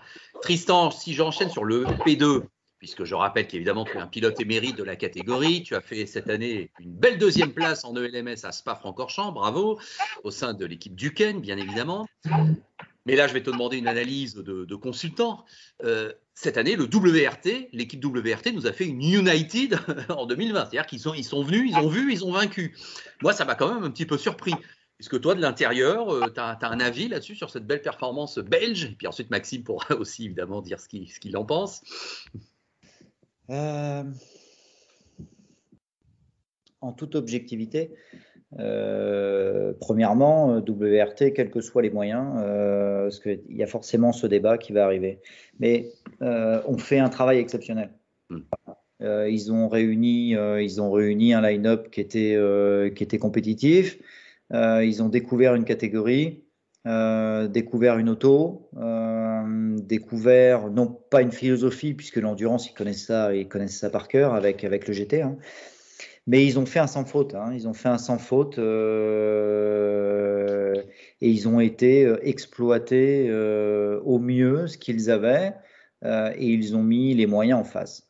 Dans une catégorie où normalement, après, sans faire de polémique, cette philosophie, ce team, parce que derrière eux, c'était clairement Audi, avec une philosophie d'hypercar, de préparation. Il y a eu des photos qui ont été remontées à la CO, où il y avait quand même, pour faire rouler 2 LMP2, il y avait 14 ingénieurs. Ce genre de team ou de philosophie n'a rien à faire en LMP2. Alors, je ne veux pas jeter le froid sur le truc, mais ça n'a rien à faire en LMP2. Et en tout cas pas en ELMS. D'accord. Et ça, moi, c'est mon avis, je le dis, ça ne retire en rien, c'est pour ça que je commence par là, ça ne retire en rien au niveau de perfo et à l'année exceptionnelle qu'a fait WRT, qui ont fait vraiment un sans faute avec une préparation, tout, parce qu'on peut avoir 30 millions de dollars si on fait de la merde, et à un moment donné, l'argent ne fait pas la différence et il y a un moment, ça ne marche pas. Donc ça, c'est pas le sujet. Maintenant, c'est vrai que WRT sont venus avec la très très grosse artillerie où ils sont quasiment les seuls à avoir ça, quoi. Donc à un moment donné, c'est resté. Alors même si il y a des teams comme TDS avec des moyens importants, des gentlemen qui viennent et qui mettent les moyens, mais dans le cadre d'un bronze dans la voiture, donc on parle pas du tout de la même chose. Et puis la G-Drive, mais qui G-Drive, bon, G-Drive reste G-Drive avec les moyens et puis l'extravagance de Rusinov. Donc, bon, il change de team quasiment tous les ans. Et puis, au milieu de tout ça, ça nage. Et puis, des fois, il se noie dans son verre d'eau. Donc, bon, à la limite, ça reste encore du LMP2. Mais c'est vrai que WRT ont été les premiers et ne seront pas les derniers. C'est là où j'alerte un peu, c'est que je pense qu'il y a un enjeu, ou en tout cas, il y a une définition stratégique que va falloir se détermine, en tout cas la CO, avec ce genre de team qui, surtout dans les 2 ans à venir, vont venir se préparer, ce qui a été le cas de WRT, qui ont des moyens, en tout cas à l'échelle du LMP2, quasiment illimités. Où ils vont faire, je ne gère pas en disant 20 jours d'essai et quand on trouve que ça coûte. Donc d'aller faire des essais à ne plus en finir, et faire le développement qu'il y a de possible, et qui vont venir là avec une usine derrière pour préparer l'hypercar ou le LMDH. Et ça va être un enjeu parce que moi, je peux en parler, j'en parle vraiment. Alors évidemment, j'étais dedans, mais un team comme Duquesne, qui est un team qui s'est souvent, en tout cas, qui a été challenger ou qui avait tout à fait les capacités à venir se battre dans le top 3 d'un championnat d'Europe. Bon, bah là, tu te retrouves face à une armada comme ça, les teams réellement privés, où il faut qu'ils arrivent à trouver un équilibre financier avec les pilotes, avec tout ce que ça comprend. Ces teams-là sont morts. Et je pense Duquesne, mais c'est Lafargue, c'est Tech One, c'est Panis, c'est 70 ou 80% du plateau vont se faire tuer par 3-4 teams qui viennent et qui finalement ce ne sont pas des privés. Je rappelle qu'à l'origine, le LMP2 doit être privé. Le constructeur n'a pas le droit, par le règlement, de venir en LMP2. Et aujourd'hui, il y a une réelle dérive. Je ne fais pas de politique en disant tout ça. Non, mais toujours sans langue de bois, ça on te connaît. C'est un vrai sujet et ce sera un très gros sujet dans les 2-3 ans à venir pour l'avenir de la catégorie LMP2 qui, à mon sens, s'il n'y a pas d'éclaircissement du règlement technique et sportif de cette catégorie, est voué à disparaître dans les 3 ans si la CO ne met pas des barrières à ça, quoi. Parce que j'étais encore en essai il y a 3 semaines dans le sud de l'Espagne, notamment avec Duquesne, et il y a la F Corse qui vient avec Ferrari qui vont faire la même que WRT et c'est pas le dernier. Donc quand tu as un team réellement privé qui fait du bon travail, qui se bat et tout, mais tu as beau faire tout ce que tu peux. C'est très très compliqué pour un vrai team privé. Les mecs vont s'essouffler. Un mec comme Gilles Duquesne, Lafargue, Tech One, c'est à un moment donné, tu sens bien que tu joues pas à armes égales, quoi. Tu vois, c'est. Jean-Philippe, est-ce que tu avais soupçonné cette évolution telle que vient de l'exprimer aussi brillamment Tristan, toi qui évidemment écris sur l'endurance à longueur de temps, tu as un peu pressenti ça aussi? Oui, d'ailleurs, on en avait un petit peu parlé quand on avait débriefé ensemble les 24 heures du Mans, où moi, j'avais carrément laissé sous-entendre que finalement, WRT n'est pas loin, si ce n'est pas déjà fait, tout du moins officieusement, de devenir un team partenaire d'Audi en hypercar. Et en plus, on a appris il n'y a pas très longtemps qu'il est même question que Penske arrive en LMP2 en championnat du monde l'année prochaine pour préparer l'arrivée de Porsche. Donc effectivement, justement, ça recoupe un petit peu une question que je voulais poser à Tristan, justement, dont l'endurance est le quotidien en tant que pilote, c'est que à partir du moment où on a commencé à voir arriver l'hypercar, et avec toutes les annonces qu'on a eues, Audi, Porsche, Ferrari, Peugeot, Cadillac, etc. Acura, oui, voilà. On commence à voir aussi, notamment en LMP2, que commence à se dessiner une espèce de chasse au volant hypercar chez les pilotes LMGTE ou LMP2 sur les 2-3 années à venir. Est-ce que toi, justement, Tristan, par rapport à ce que tu viens de nous dire à propos de WRT, tu as un petit peu ressenti ça ou pas pendant les 24 heures cette année? Oui, complètement. Non, mais en fait, ce que je disais là, pour remettre dans le cadre, c'est in fine pour l'endurance, les 2-3 années à venir, même je dirais 2 ans, pour le LMP2, vont être des années exceptionnelles. Cette année en était déjà une. Le niveau du LMP2, des 10 premières LMP2, c'était juste exceptionnel. On a fait une course sprint de 24 heures. C'est clair, il n'y a pas eu un tour où on n'était pas pendu. Et tu n'avais pas le choix, parce que de toute façon, si les 3 pilotes n'étaient pas comme ça pendant au moins les 6, 7, 10 premières heures, tu prenais un tour. Donc, si tu veux, il fallait… et ça, c'est quand même exceptionnel. Donc, pour le public, à la limite, pour l'endurance, tout ça, à court terme, je pense que les quelques années à venir vont être exceptionnelles. Ce qui me fait un peu peur, c'est effectivement, par contre, la gestion de ça à moyen terme, c'est-à-dire pour moi 3 ans. Et là, il va y avoir, je pense qu'on peut laisser faire comme ça, et puis il va y avoir 3-4 ans exceptionnels.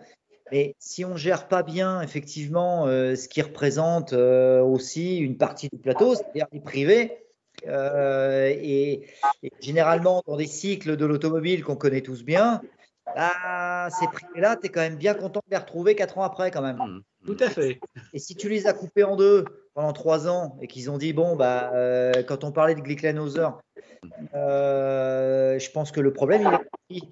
Et que quand on vend un lap time aux 24 heures du Mans et que finalement l'hypercar elle va 5, 6, 7 secondes plus vite que ce qui était prévu, en LMDH, pas de problème. Vous faites une BOP, une balance de performance, vous rajoutez 20 kg à droite, tu en enlèves 20 à gauche, et puis tu retrouves à peu près la même perfo, il n'y a pas de problème. Quand tu fais une hypercar, que tu développes ta voiture, que tu mets des millions pour la développer, quelques millions pour la faire rouler et quelques millions pour faire tout un championnat, à un moment donné, quand on te dit, en fait, finalement, le temps de référence, c'est plus 3,30, mais c'est 3,22 ou 3,23, je peux vous dire que les 7 secondes, elles vous coûtent quelques… Et je pense qu'il va y avoir, et c'est ce que j'ai dit récemment à certaines personnes de l'organisation, mais j'ai connu ce genre de problème avec la Super League Formula lorsque on était censé avoir tous la même voiture, et puis les clubs de foot qui venaient là d'un monde extérieur se disaient, nous on veut gagner, et Tottenham voulait gagner, Liverpool voulait gagner, Lyon voulait gagner, les Girondins voulaient gagner, tout le monde voulait gagner. Tu roulais pas pour Lyon, hein? Sauf que c'est pas possible. Oui. Si, j'ai roulé pour Lyon. C'était Lyon, quoi. Ouais, c'est ça. J'ai roulé pour beaucoup. Voilà. Et il va y avoir ce problème-là, c'est l'équité sportive. Et ça va être très, très compliqué à un moment donné d'arriver à ce que chacun ait l'illusion d'avoir la même chance que l'autre. Parce que c'est ça ce qu'on est en train de vendre à tous les teams qui arrivent. Alors, pour répondre à ta question, ça c'est sûr, il va y avoir Ferrari est en train de le faire avec la F-Corse. Penske va venir en LMP2 parce que le LMP2 est un tel niveau que c'est un excellent. Peugeot l'avait envisagé à un moment donné avec, je trahis rien de spécial, mais enfin, c'était un gros projet avec Philippe Sino que Peugeot vienne en LMP2 par le biais d'un team privé pour développer en tout cas, le team, préparer le team pour venir en endurance. Beaucoup de constructeurs vont le faire. Et ils vont donner un soutien financier et technique qui va forcément permettre de mettre les 3 meilleurs pilotes, en tout cas de mettre 3 excellents pilotes, de mettre 10 ingénieurs extraordinaires. Alors, il faut juste bien le gérer. Et ça, c'est vrai. Et en tout cas, on va vivre, si c'est bien géré, on va vivre les 10 meilleures, plus belles, à mon avis, ce qui est en train de se passer en endurance est historique. N'est jamais arrivé. Il y a autant de constructeurs dans la catégorie Rennes.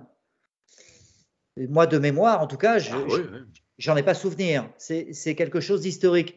Il faudrait pas que ce potentiel se retourne contre la CO, parce que ça peut aller très très vite. Ouais, tout à fait. Maxime, tu es le dernier à pas avoir parlé sur l'endurance, mais tu as écouté religieusement l'analyse toujours aussi fine et intelligente de Tristan. Quel est ton bilan un peu de l'année? Parce que bon, allez, je vais te poser une question très générale là. sur l'endurance. Le bilan de l'année, pour moi, il est un peu contredit parce qu'effectivement, la domination de Toyota me dérange et me fatigue. Après des promesses de rééquilibrage, on a vu que Rebellion en a eu marre. Alpine sont arrivés en pensant pouvoir un peu casser la baraque et finalement se sont rendus compte que non, ça n'était pas possible. Donc moi, j'ai toujours eu un désintérêt pour la division 1, on va dire le LMP1, alors que le LMP2 et le GT m'a toujours beaucoup attiré en WEC ces dernières années. Maintenant, pour brièvement quand même rebondir sur ce qui a été dit, parce que je trouve qu'on s'est reposé sur le LMP2 ces 3-4 dernières années où on voulait presque voir 3 LMP2 sur le podium au moment, l'année où Jackie Chan Racing, Jota, United ont commencé à se battre un petit peu avec le général quand il y a eu des gros soucis où tous les constructeurs se sont dit au revoir avec Porsche, Audi, etc., ne laissant que Toyota aux avant-postes. Tout le monde misait sur le LMP2 pour sauver le prototype en WEC.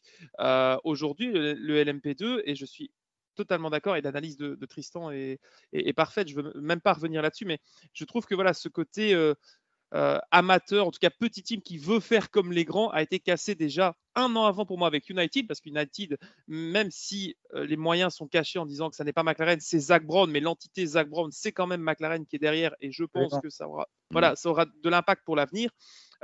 C'est la meilleure école pour réviser avant d'arriver, effectivement, pour préparer peut-être pas la technologie qui est totalement différente, mais en tout cas les moyens humains et l'organisation d'un team. Ça, on le voit. Maintenant, ce n'était pas du tout ce à quoi était voué le LMP2, et ça me dérangerait beaucoup de voir mourir le LMP2 parce qu'il y a des super pilotes qui y sont, il y a des pilotes qui ont pu rebondir. Enfin, moi, je vois, désolé en Belge, je vois Stoffel Van Dorn qui a fait un très bon travail chez Jota. Je vois Robert Kubica qui était un petit peu à la rue après son léger passage en F1. Ben, il y retourne et quand même, quand on voit ce qui se passe, Robin Freins qui a fait des belles choses aussi en Formule E. Donc, la démonstration de WRT depuis la mi-saison et pour moi celle qu'a fait United l'an dernier avec encore plus de moyens. Donc c'est l'escalade et il faut juste pas que ça devienne la norme en LMP2, sinon ça va tuer la discipline. C'était juste pour dire que j'étais totalement d'accord. Mais voilà, ce contraste-là était inattendu. Moi, j'ai l'expérience de WRT en tant que passionné aux 24 heures de Spa-Francorchamps, en tout cas en blanc-pain, avec les Audi R8, avec le mur dès que tu es dans le paddock, parce que tu ne peux pas rentrer comme si, enfin, je suis désolé, je rentrais plus facilement chez Phoenix ou chez AMG ou même chez AF Corse où je mettais mes chaises de camping pour regarder la course avec les mécaniciens. Chez WRT, c'était impossible. Donc cette mentalité, cette idée-là, ils l'ont amené au plus haut niveau. Ils l'ont récupéré aussi, je pense, du fait d'être customer Audi team officiel. Donc pour ensuite repréparer l'arrivée en LMDH, en tout cas en hypercar, pardon, ça peut être vraiment très intéressant pour WRT d'être entre guillemets voilà, l'équipe cachée derrière Audi quand ils reviendront, parce que tous ceux qui étaient là encore à l'époque du LMP1 chez Audi ont un petit peu pris 10 ans de plus, il faut être honnête aussi, donc tout le monde n'est plus là en termes d'ingénieurs, de pilotes, de têtes pensantes, etc. Donc il faut penser à renouveler et c'est ce que prépare assez intelligemment, je trouve, vis-à-vis du règlement Audi avec WRT. Maintenant, cette saison, moi, elle m'a un petit peu déçu parce que ça s'est terminé un petit peu en autre boudin avec les 2 manches à Bahreïn où déjà, bon, pas de spectateurs, mais ça, on le savait que c'était très compliqué vis-à-vis du Covid, etc. Mais 2 courses qui ont été un petit peu gâchées avec l'accident Ferrari. Oui. La décision du Conseil mondial, bon, d'accord. Ça aurait été délicat ensuite avec la Formule 1 de donner un avis contraire par rapport à Verstappen, Hamilton sur les choix de la direction de course de pénaliser ou non. Donc ça m'a un petit peu gâché la fête. Maintenant, c'est vrai que l'édition des 24 heures du Mans était très intéressante avec l'arrivée de Glickenhaus qui a fait pour moi la bonne surprise. Sans être méchant vis-à-vis de Guillaume, moi je m'attendais à un Bike S2, c'est-à-dire qu'il faisait 3 heures, il y a une ampoule qui commençait à sauter et c'est fini, la voiture s'arrêtait en bord de piste. C'est ce à quoi on s'attendait. Donc ça, c'est pour moi la bonne surprise. Maintenant, est-ce que le projet a les moyens, parce que c'est bien d'avoir une belle voiture toute rouge, mais tout le monde n'est pas leur disquette. Est-ce qu'on ne pourrait pas avoir des sponsors et des choses vraiment intéressantes autour de Glickenhaus? Je pense qu'il y a un projet qui est né avec des gens compétents, performants et qui en veulent en fait. Et ça correspondrait peut-être même plus à du LMP2 qu'à de l'hypercar. Donc pourquoi pas finalement voir Glickenhaus dominer la division du dessous. Mais oui, hâte vraiment de voir si Peugeot sera au départ cette année. Mais cette saison de transition a été passée pour moi un petit peu dans l'ombre, même s'il y a eu des belles choses à Francorchamps, à Portimao. Voilà, ça a été une saison somme toute classique, pas de grands événements, hormis l'explosion peut-être de WRT qui était inattendue, clairement. Bon, très bien. Allez, messieurs, on pourrait parler des heures, mais il faut être raisonnable. Ainsi se termine la première partie de l'émission, mais la deuxième va être très courte, mais quand même, la première partie où on a fait le bilan des 3 grandes disciplines majeures et c'est toujours un régal de vous écouter. Je suis vraiment très très fier de vous avoir à mes côtés et je pense que tous nos auditeurs et spectateurs sont aussi convaincus. Donc vraiment encore bravo pour la pertinence de vos analyses. Allez, histoire de jouer pour les 5 dernières minutes. Un top, un flop chacun, que vous m'explicitez en 30 secondes maxi par rapport à l'année, puis on terminera par un vœu chacun de l'année 2022. Bon, alors Maxime, bah tiens, t'es chaud là. Quel est ton top de l'année? Alors l'idée c'était d'avoir peut-être quelque chose d'un peu surprenant, enfin je ne sais pas si ça sera vraiment sûr, mais est-ce que tu nous as élu quelque chose d'étonnant? Alors, j'ai plutôt élu quelqu'un et une démarche. En fait, moi, ce qui m'a, le fil rouge de ma saison, c'était Romain Grosjean en IndyCar. Vraiment, ça a été pour moi. Alors, désolé si j'ai pris évidemment le flop de quelqu'un d'autre. On ne s'est pas concerté. Hein, non, ça serait ta surprise. Mais pour sortir un petit peu du classique et des disciplines un petit peu moins connues, en tout cas moins mises en avant, la renaissance. Alors, il a pris le surnom du Phénix de par son histoire, mais je trouve que l'intégration de Romain Grosjean à l'IndyCar est exceptionnelle. Il a l'air d'avoir été présent sur le mode de vie à l'américaine depuis des années. Enfin, voilà, je trouve qu'il est très bien intégré. Le savoir dans une voiture encore plus au fait l'année prochaine va vraiment me donner envie de suivre, même si je suis déjà très bien, mais encore plus l'IndyCar. Donc voilà, vraiment, mon top de l'année, c'est Grosjean qui a enfin prouvé, s'il avait encore besoin de le faire, qu'il était bon et qu'il fallait juste que tout s'accorde autour de lui pour qu'il puisse être un top pilote. Donc, bravo Romain. Allez, noté, intéressant. Et quelle pertinence. Ouais. Quelle pertinence en tant que commentateur aussi de Romain Grosjean. Pour moi, ça a aussi été une vraie révélation, mais ses commentaires sur les quelques Grands Prix qu'il a pu faire, moi j'ai adoré. Ça marche très bien avec Julien Febvre. Pour moi, bien mieux qu'avec Villeneuve, vraiment. Ça, c'est voilà. Bon, voilà, ok. Alors, Guillaume, on va revenir à toi. Jean-Philippe, ton top de l'année? Alors, ce sera aussi de l'IndyCar. Donc, je rejoins Maxime. Et moi, j'ai envie de parler d'Alex Palou. Le champion IndyCar 2021 chez Chip Ganassi, qui est quand même la maison, le jardin privé de Scott Dixon depuis l'accident qui a mis fin à la carrière de Dario Franchitti. Donc moi j'ai envie de dire Alex Palou qui bat Scott Dixon dans son jardin, moi je lui tire mon chapeau. Et ce qu'on note aussi, c'est il y a un vrai rajeunissement de l'IndyCar depuis à peu près 2 saisons maintenant. On a Alex Palou, on a Colton Herta, on a Pat Howard, on a Kyle Kirkwood et Devlin DeFrancesco qui vont débarquer de l'Indy Lights l'année prochaine, David Malukas également. Donc là, on assiste vraiment à un véritable rajeunissement des cadres, avec quelque part un petit peu entre les deux, mon cher Maxime, notre ami Romain Grosjean. Ouais, non, c'est vrai. Alors, je vais enchaîner. Excusez-moi Guillaume et Tristan, parce que mon top de l'année, je suis obligé. C'est aussi en IndyCar. Donc, mais on ne s'est pas concerté. Mais c'est un 3e top, c'est ça qui est fou. Mais c'est la victoire de Helio Castroneves à Indianapolis. Attendez, évidemment. Bon, alors évidemment, il y a un côté un petit peu étonnant, un petit peu comeback, un petit peu hors norme avec son âge, avec son équipe, d'accord. Mais moi, j'ai eu la chair de poule de voir effectivement, tout comme, alors ça c'est imbattable, la victoire de Simon Pagenaud il y a 2 ans, ça, ok, au niveau émotion, il y aura pas beaucoup plus fort dans ma vie, ça c'est sûr. Mais revoir un pilote gagner 4 fois Indianapolis et revoir mon Castroneves que j'adore, qui est quand même un showman d'enfer, avec son parcours, je rappelle qu'on l'a vu avec une combinaison orange de prisonnier. Je veux dire, voilà, vous savez, ses ennuis fiscaux, il a été littéralement emprisonné. Enfin, c'est dingue. Bon, et voir Spider-Man gagner Indianapolis à la surprise générale, escalader le grillage, ça a été pour moi un moment complètement dingue, complètement inattendu, un moment magique de cette année 2021. Donc voilà, c'était mon top, tellement ça c'est sorti de l'ordinaire. Donc c'est marrant, on a 3 tops sur 5 déjà sur l'IndyCar. Là, j'avoue que c'est une preuve. Bon, Guillaume, quel est ton top, toi? Un seul top de l'année. Un seul top. Écoute, moi, on va revenir en Europe et particulièrement en France. Et tu vois, on s'est vraiment pas concerté, mais ça va faire le lien entre pas mal de choses. Moi, mon top, très clairement, tout simplement, tu vois, je le réillustre avec cette petite Alpine, donc de Pierre Rague. Oui. Tout simplement, c'est le retour d'Alpine au premier plan, à tous les niveaux, que ce soit donc en rallye avec cette Alpine RGT qui est juste magnifique et qui est issue aussi du très grand travail de Signatech, notamment avec Philippe Sinoc et toute son équipe, Lionel Chevalier et autres, que Tristan connaît très très bien. Mes collègues de Oreca également. Donc voilà, une belle renaissance en tout cas en rallye.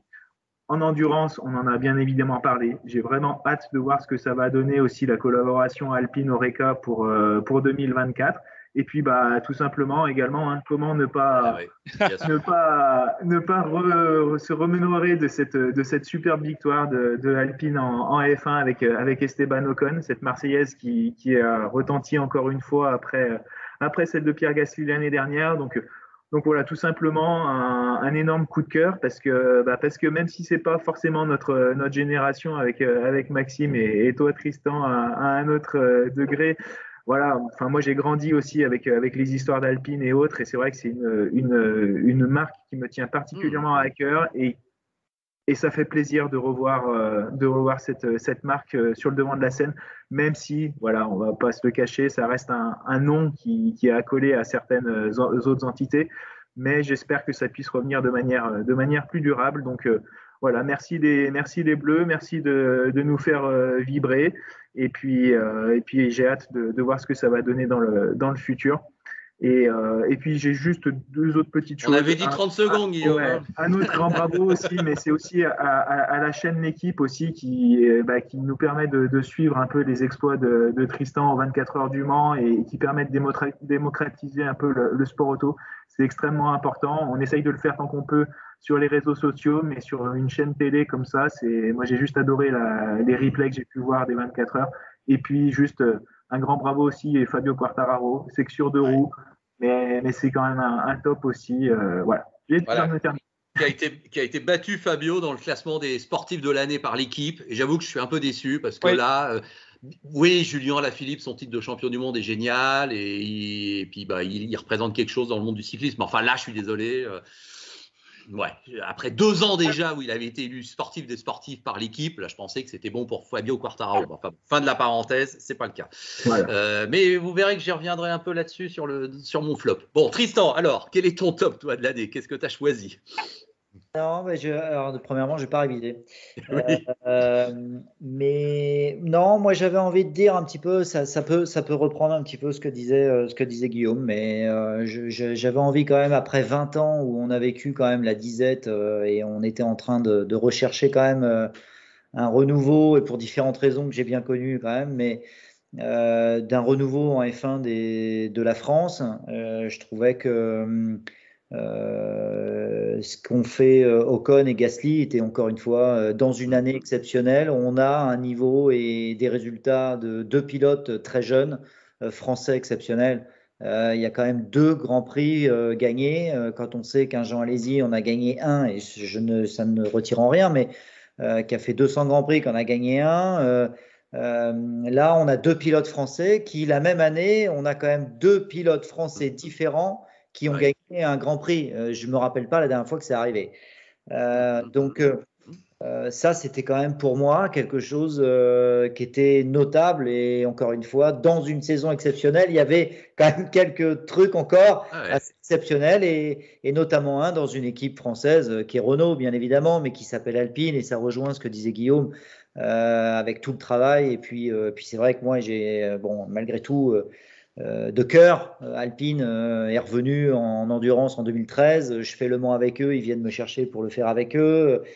Philippe Sino est un ami de plus de 20 ans. Et donc, forcément, Alpine, moi aussi, ça me parle. Ça ne me parle pas par ma génération, mais ça me parle par ma carrière sportive.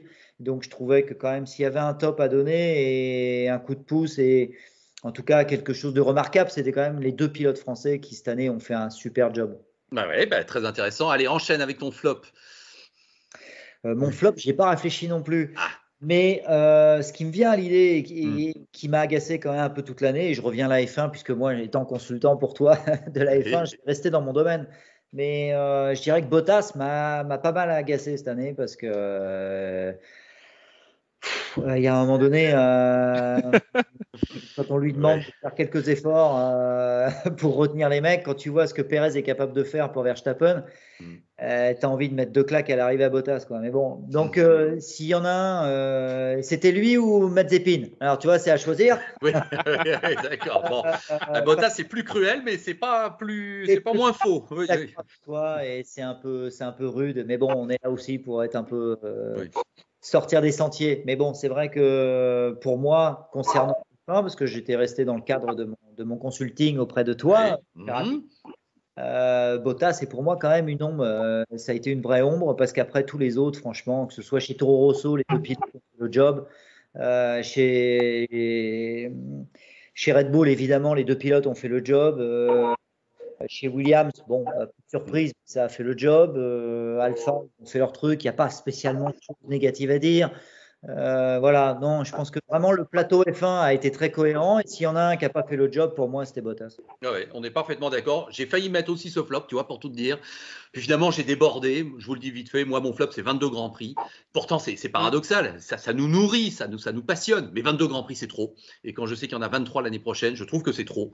Pour moi, c'est un flop. C'est la preuve que le mieux est l'ennemi du bien. Enfin, voilà. Il y a d'autres expressions qui iraient aussi bien. Mais ça nous lasse un peu. Ça nous fatigue un peu. Ça nous énerve encore plus. Et puis voilà, c'est trop long. Voilà, donc moi mon flop c'est que par l'expérience c'est la preuve que 22 Grands Prix c'est trop et que donc cette expansion un peu F1 faudrait qu'elle s'arrête. Voilà, ça c'est mon flop. Maxime, ton flop? Alors moi, je vais partir sur un tout autre horizon. Mon flop de cette année, c'est la situation actuelle du TCR en général et du WTCR. Je suis un gros fan de voitures de tourisme.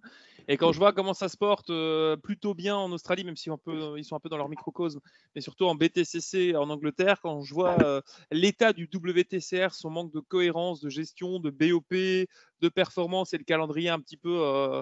allez, on se fourre un peu là-bas, on va à Port Arnaud, puis après on va aller là-bas, on va aller là. Bon, ça me fait un petit peu peur pour la suite du tourisme. Et voilà, moi, c'est ma grosse déception, c'est qu'on a une saison qui a été tout d'abord donnée à Lynk & Co, puis ensuite à Hyundai. Donc voilà, en tant que fan de tourisme, je suis très déçu de ce qu'est le WTCR, qui reste un spectacle made in Eurosport, ça on le sait. Mais voilà, très déçu de la suite et peur surtout de l'avenir de cette discipline où il n'y a plus vraiment de constructeurs officiellement engagés. À part peut-être, oui, Lynk & Co, la marque chinoise, mais Audi avec Come To You, c'est plus vraiment ça. Honda, c'est plus le cas non plus. Hyundai passe par le Team Engstler et le Team Loeb. Donc voilà, ça me fait un petit peu peur. Donc globalement, l'image du TCR et du WTCR principalement a énormément baissé cette année. Les saisons étaient ennuyeuses tout simplement. Donc voilà, j'ai perdu beaucoup de temps cette année pour le tourisme. Bon. Bravo quand même à Yann Erlaché, parce qu'on mais bien sûr, oui, ça n'enlève rien à la performance. Mais c'est vrai que je vois ce que tu veux dire. Jean-Philippe, ton flop? Alors moi, mon flop à moi, c'est un coup de gueule. C'est que Oscar Piastri ne soit pas titularisé en F1 en 2022. Voilà. Voilà. Parce qu'on se retrouve avec un Australien, donc on sait, mon cher LFB, ce que représente l'Australie pour toi, n'est-ce pas? Oui. Donc effectivement, on se retrouve avec un jeune pilote titré en Formule Renault, en F3, en F2, alors qu'il est rookie. Ouais. Et on espère, on parlait d'Alpine tout à l'heure, que Alpine va faire quelque chose pour lui à l'horizon 2023. Bon, on sait que les jeunes vont de plus en plus rouler en essai libre en Formule 1 l'année prochaine. Donc, on espère qu'Oscar Piastri sera titularisé quelque part en 2023 et que cette, entre guillemets, mise au placard de pilote d'essai Alpine ne va pas ruiner sa carrière en monoplace. Voilà. Ah ouais, c'est dit, et c'est bien dit. Guillaume, pour conclure le flop. Alors, les flops, pour moi, ça va être complètement différent aussi. C'est tout simplement les track limits qui ont un petit peu pollué pas mal de courses cette année, à commencer par la Formule 1. Pourquoi débattre aussi souvent de Hamilton, par exemple, au premier virage du dernier Grand Prix, qui coupe très large et qui gagne tout simplement à couper la trajectoire. Ça a été le cas aussi aux 24 heures de Spa. Maxime est bien placé pour en parler. C'est juste des problématiques qui sont récurrentes. On pourrait en parler pendant encore des heures. Est-ce qu'il y a une solution idoine ou pas? Est-ce qu'il faut remettre des bacs à gravier avec toutes les conséquences que ça peut avoir sur le matériel ou autre? Je suis pas certain qu'il y ait une solution parfaite, mais en tout cas, ça commence à être un petit peu pénible de voir ces courses qui sont polluées par ces track limits, par ces temps qui sont annulés sur des qualifs en F1. Voir Alonso qui au départ, clairement sur un Grand Prix, prend une stratégie de couper les chicanes, pour gagner quelques dixièmes de seconde, voire une ou deux places. Voilà, moi, ça a été un peu la déception de cette année, toute discipline confondue sur circuit.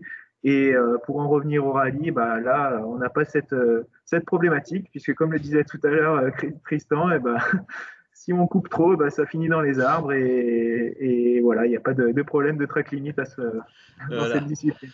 Allez Guillaume, enchaîne. Je vous ai demandé à chacun très succinctement un vœu pour 2022 en mode de sport mécanique ou d'environnement qui est notre passion. Ça va être tout simplement un vœu un peu monde des bisounours, mais c'est qu'on puisse enfin tous se retrouver plus que par Skype, mais qu'on puisse se retrouver tous les 5 sur un circuit, sur un parc d'assistance d'un rallye, qu'on puisse se boire une petite bière et profiter pour papoter sport auto, quel qu'il soit, parce que quelle que soit la discipline, on a tous la même passion du sport mécanique.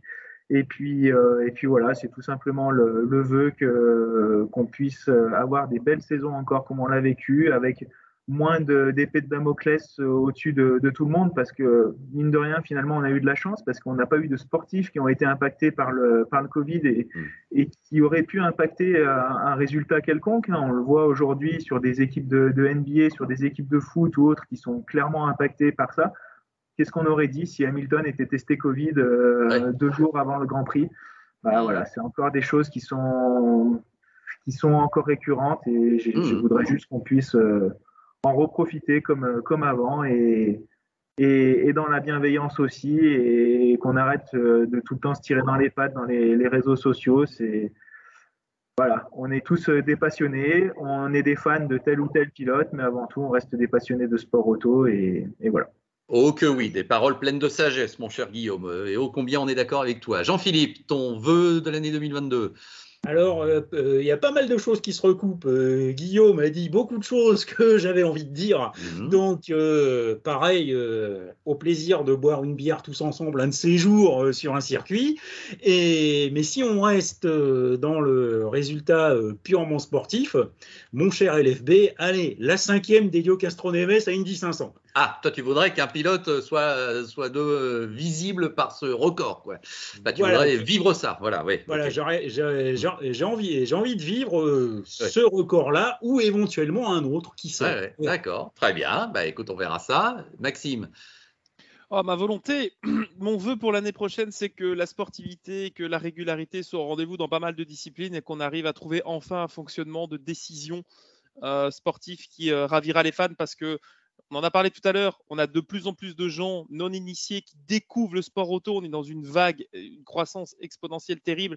Il ne faut pas couper cet élan par des décisions qui ne sont pas claires pour le public, qui ne sont pas équivalentes ou qui vont dégoûter des gens qui n'ont pas la force de vivre plusieurs saisons pour comprendre ce que c'est. Donc, qu'on recrée des bonnes bases pour l'année prochaine avec un nouveau président de la FIA, par exemple, pour la Formule 1, mais que globalement, les choses soient faites avec un peu plus de neutralité, même si j'y crois très très peu, mais bon, ça reste un vœu, donc voilà, c'est le principe de la démarche. Je vais laisser Tristan conclure, je vais juste vous dire moi mon vœu, mais j'avais pris vraiment un contre-pied terrible, histoire de rigoler un petit peu, mais mine de rien, c'est toujours quelque chose qui m'a énervé. Mon vœu, c'est que le top 50 des pilotes autosport en 2022 soit enfin bien. Parce que nous lisons tous le site Autosport chaque jour, n'est-ce pas? Et chaque année, quand je vois leur top 50, je suis affligé.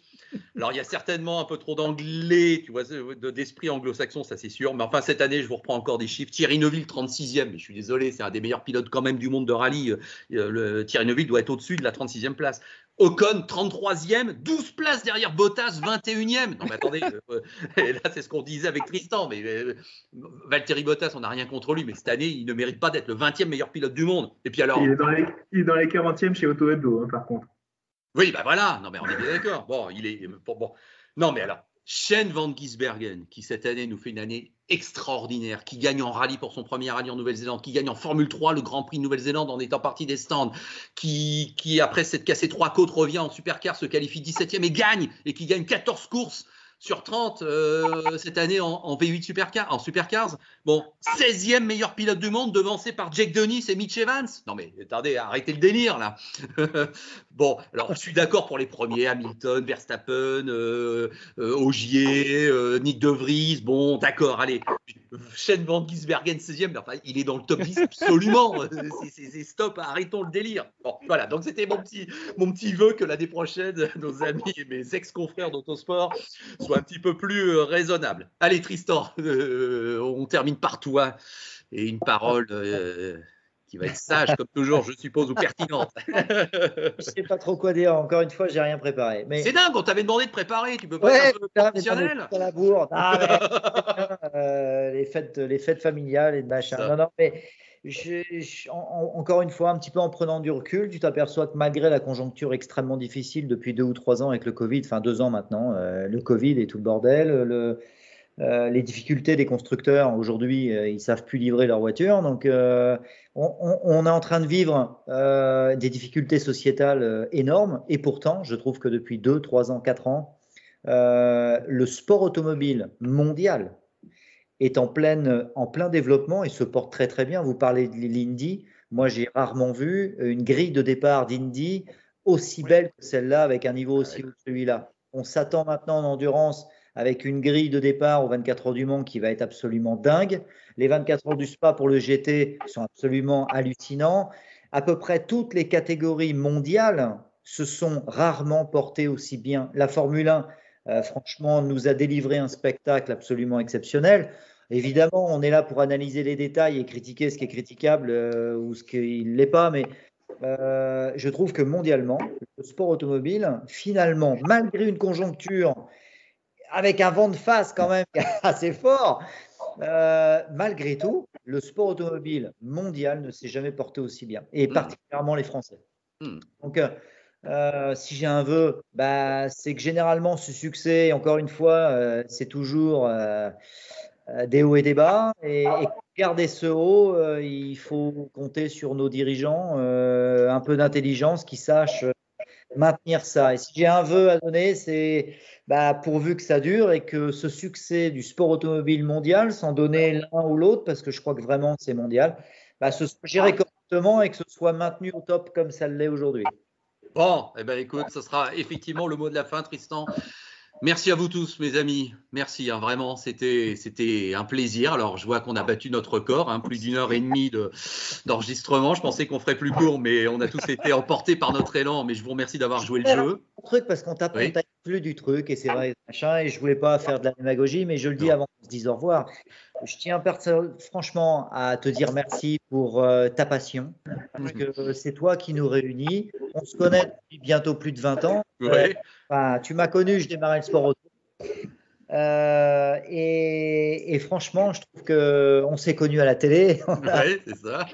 Mais merci beaucoup. Ça aurait été trop démago de te mettre dans mes tops, mais grâce à des gens comme toi, qui vraiment le font bien et qui connaissent véritablement le sport automobile, réunissent d'autres passionnés comme nous, et après on le fait bien, se faire connaître, et c'est un autre sujet. En tout cas, je pense que cette émission et l'Afterlap mériteraient d'avoir un grand succès. Et je te remercie. Oh là là, je vais rougir.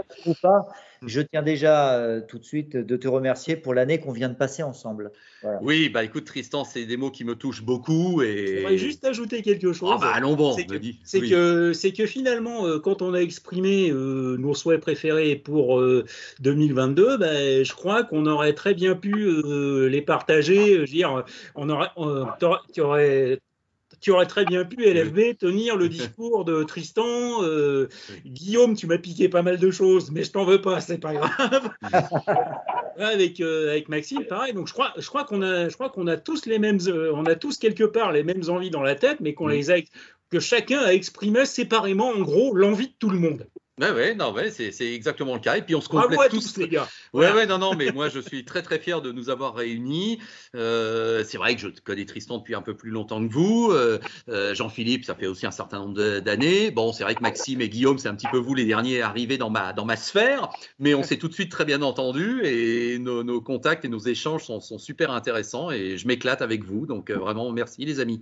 Et tu sais que c'est réciproque et que c'est aussi grâce à toi, et je te l'ai dit à maintes reprises que c'est grâce à toi, grâce à tes émissions sur RMC, avec lesquelles j'ai grandi tous les dimanches et qui m'ont clairement fait aimer le sport auto. Et voilà, juste un très, très grand merci. Et vu que tout le monde y va de sa petite phrase, faut pas oublier que moi, quand j'étais gamin, il y avait Motors 3D où LFB te présentait des modes pour des championnats virtuels sur certains jeux. Et quand 3D Motors, à vrai dire. 3D Motors, merci. Oui, il n'y avait pas grand-chose qui existait, donc en plus des débriefs et du reste, évidemment, je découvrais les modes pour GTR, Air Factor, et j'ai toujours les dossiers. Attention, je pourrais les ressortir, je les ai dans mes archives si jamais tu n'es pas ça, LFB. Alors, je te cache pas que c'est mes confrères, mes ex-collègues Xavier Boutantin et Fabien Gérard qui écrivaient les textes, parce que moi, j'y connaissais rien, et je les lisais en mode speaker officiel. Et combien de fois je leur dis, attends, je comprends rien du tout à ce que je suis en train de lire là. Bon, bref. Mais ça existait, le lien du sim racing et YouTube qui nous a rapprochés, franchement.